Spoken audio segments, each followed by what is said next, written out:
And there's a lot of really interesting characters that you learn and that you grow attached to over the course of the game. Hey everybody, today I'd like to talk about Roots of Patcha.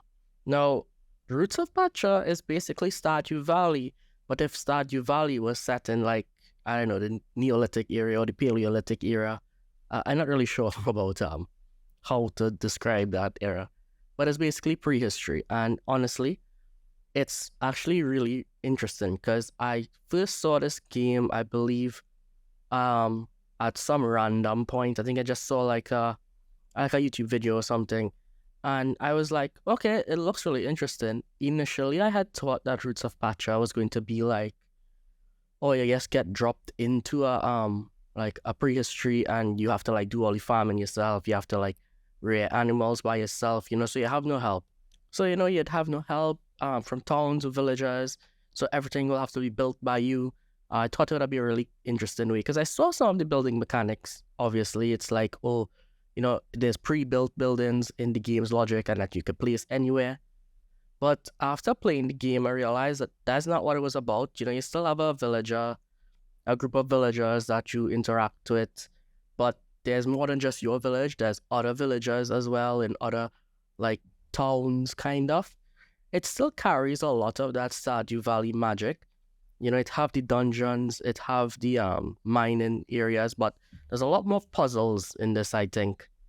And one of the cool things is that you gain, I think innovation is what they call it. I can't remember the exact name of it.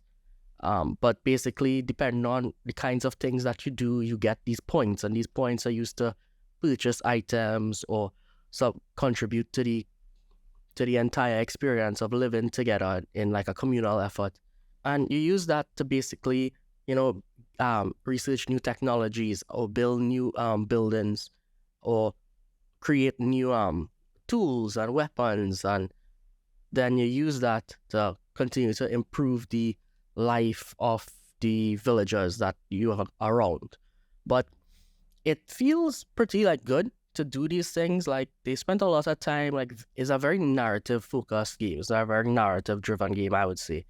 So it's a little bit less like Stardew Valley and more like just a generic, no, it's not generic. Let me rephrase that.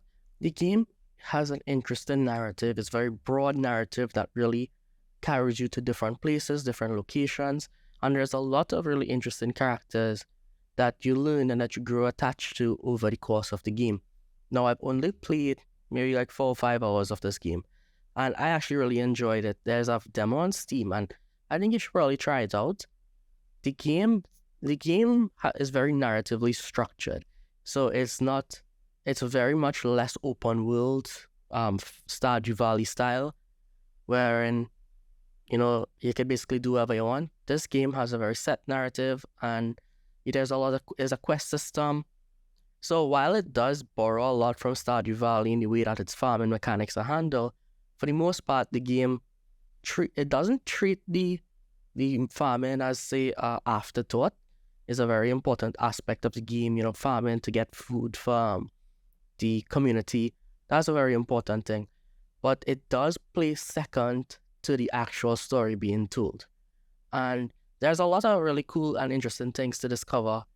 But I initially thought that I was going to be able to just, do the farming. I really like farming games to farm. But for the most part, this game centers more around a life sim style game. And there's a lot of interesting things. One of the things that you're allowed to do is basically, you could build up a relationship with animals.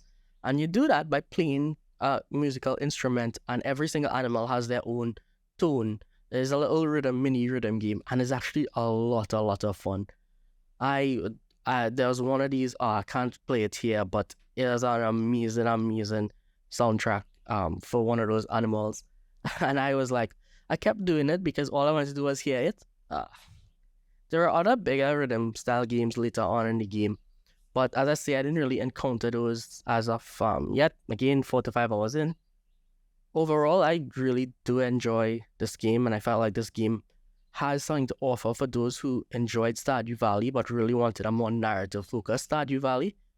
there's a really big story here that is going on with multiple villages. Every character has like multiple arcs. It's actually really interesting. But it's not exactly what I was thinking about when I first heard about Roots of Patcha. But I do think that you should give it a shot. It is free on Steam, so you should be able to play it and have some fun. So that was Roots of Patcha. Truthfully, I didn't really talk about a lot of this stuff regarding the game, like finding the wild seeds in order to create new items, seeds and whatnot. There's a lot of mechanics in this game, but I just really wanted to talk about it because I felt like the original, like just the basic stuff was pretty good. I mostly just wanted to talk about the art, the music, the narrative that I really enjoyed. So, anyways, thanks very much for making it to the end. Drop a emoji of your favorite prehistoric emoji. I don't know. That'd probably be interesting to see what people consider prehistoric or not.